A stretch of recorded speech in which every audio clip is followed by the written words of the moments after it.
Food తిన్న వెంటనే sugar levels సడన్‌గా పెరిగిపోతున్నాయా? అది ఫుడ్‌లో ఫైబర్ తక్కువ ఉండడం వల్ల జరుగుతుంది. అందుకే ఈ మల్టీ మిల్లెట్ ఆటా ఒక స్మార్ట్ చాయిస్. ఈ మల్టీ మిల్లెట్ ఆటాలో ఆర్గానిక్ మిల్లెట్స్ అండ్ వీట్‌ని బ్యాలెన్స్ చేసి ప్రిపేర్ చేస్తాము. ఇందులో foxtail millet, kodo millet, little millet, barnyard millet, finger millet, jowar and bajra ఉంటాయి. Millets fibre rich and low glycemic ఇండెక్స్‌తో ఉంటాయి. ఫైబర్ వర్క్ ఏంటి అంటే ఫుడ్ తిన్న తర్వాత షుగర్ బాడీలో స్లోగా రిలీజ్ అవ్వడానికి హెల్ప్ చేస్తుంది. ఇమీడియట్‌గా షుగర్ స్పైక్ రావడాన్ని కంట్రోల్ చేస్తుంది. దీనివల్ల ఎనర్జీ గ్రాడ్యువల్‌గా రిలీజ్ అవుతుంది. సడన్ టైర్డ్‌నెస్ రాదు. డైజెషన్ బెటర్ అవుతుంది. స్టమక్ లైట్‌గా ఉంటుంది. ఫుల్ ఫీలింగ్ ఎక్కువ టైం ఉంటుంది. వీట్ యాడ్ చేయడం వల్ల రోటీ సాఫ్ట్‌గా, టేస్ట్ ఫెమిలియర్‌గా ఉంటుంది. కుకింగ్ స్టైల్ చేంజ్ చేయకుండానే డైలీ డైట్‌లో హెల్తీ అప్‌గ్రేడ్ చేయొచ్చు. కానీ ఇప్పుడు మల్టీ మిల్లెట్ ఆటా ఎక్కడ దొరుకుతుంది? సూపర్ మార్కెట్స్‌లో ఎక్కడ చూసినా 5-7% కంటే ఎక్కువ మిల్లెట్ ఉండడం లేదు అనుకుంటున్నారా?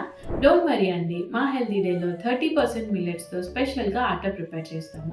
మీ ఫ్యామిలీ కోసం balanced sugar release, better digestion, long lasting energy కావాలి అంటే మా హెల్తీ డే మల్టీ మిల్లెట్ ఆటాని ట్రై చేసేయండి. హెల్తీ ఫుడ్ అంటే సాక్రిఫైస్ కాదు, హెల్తీ డేని చూస్ చేసుకోవడం.